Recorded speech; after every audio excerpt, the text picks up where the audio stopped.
So guys, welcome to our midship podcast. Paano niya po nasasabi pag masarap ng isang tao? Ay, context lang kasi may picture, sabi niya yummy. Ayun. Paano niya po masasabi pag yummy or masarap ng isang tao? Isama natin customer mo.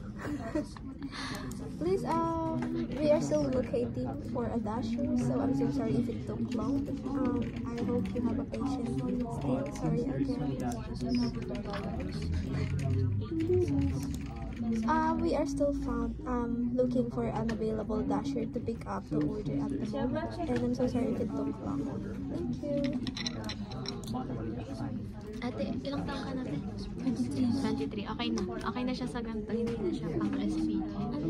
Sabi niya kasi dun sa picture, yummy. Paano masasabi pag masarap yung isang tao? Okay, sagutin na natin So, to answer the question directly, yung pag nakita mo siya sa picture, mapapasabi ko na, uy, ang sarap niya. Ay, Latina talaga. Ganun. Parang gusto ko siyang halikan. Ay! Ano mo nahalikan mo naman? Kasi naatak lang ako sa malinis eh. Ano yung Atakit ka lang sa malinis. yung parang ang ganda-ganda niya.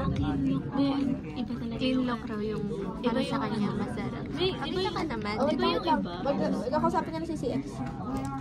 Oh, okay, upon checking here right now, there's really no available dasher around your area. And if that was the case, that is the real cost of your item to be delivered on delivery. So if that was the case, let me Sa see. basic as a voice of you. Husky ba? Husky. Oo, yung bedroom voice. Gusto niyo may CX ako nun, babe. Ayoko tayo. For the inconvenience before I cancel the order, let me give you a $5 apology credits for the waiting, okay? Hindi na. For work ka, ha? Tapos dito, tapos tapos ano siya. Tapos, ang tawag din. Hindi ko makanta sabi sa ating at oy, parang hinaharap sa lagi sa cost ng customer. Ay, kaya ba rin tayo? Para sabi, isa natin na kakalan ko pa. Pag-ugopos ng boses mo. Diba rin ang ma-HD mo? Okay lang yun, basta lang. Itatawag tayo na kakantahan ka, tapos mukhang guwapo yung boses. Adbo, Okay na yun. 80 minutes late na to. Baka pag kinancel ko, wala namang ma-refund. Kinikilig ang kipi pag guwapo yung boses. Sige, sige. Guwapo yung boses. Ikaw ba? Nakatutunan ka pa magpag yung boses? Oo, be, like, Nagya ka dyan. Anyways, would you prepare a DoorDash credit or refund back to the card as I cancel the order? Ano po yan? Hindi pala si Boy.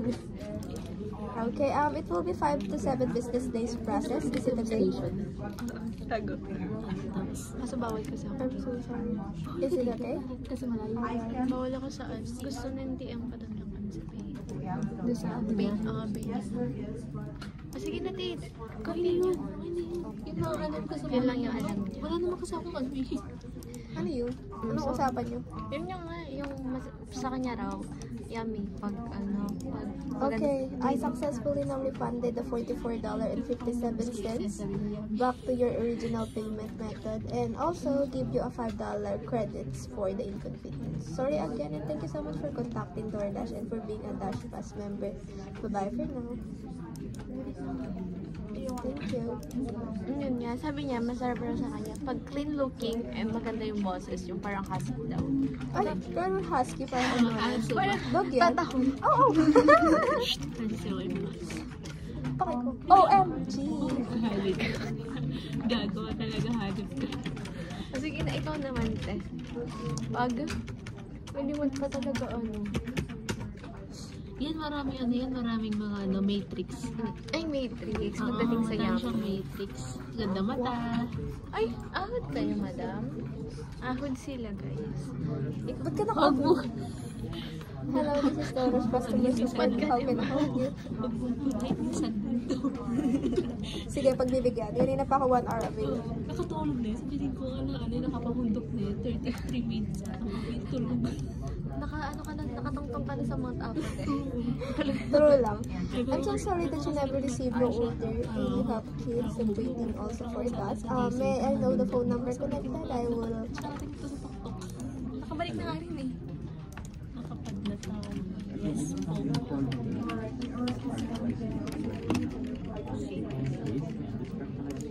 I cannot pull up the order with this phone number. Do you have other phone number you use to order? It might be that say for number and I-ano na natin.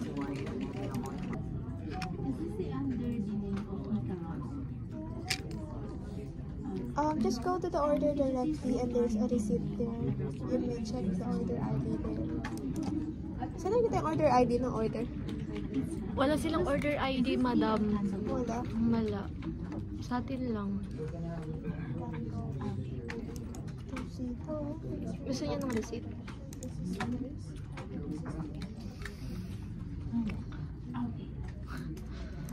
Charot lang. Makasabing baliw ako. If you don't mind, can you tell us about the first time? It was, ouch. It was ouch. It was like you don't want to continue the date.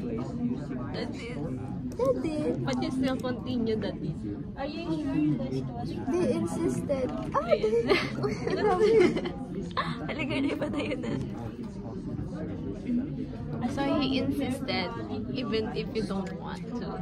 Ay, sa Advent Rig. Ano, hindi ko.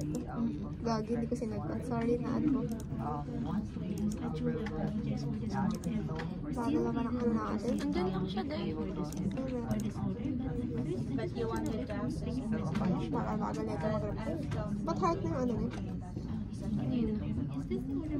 So it was an ouch experience.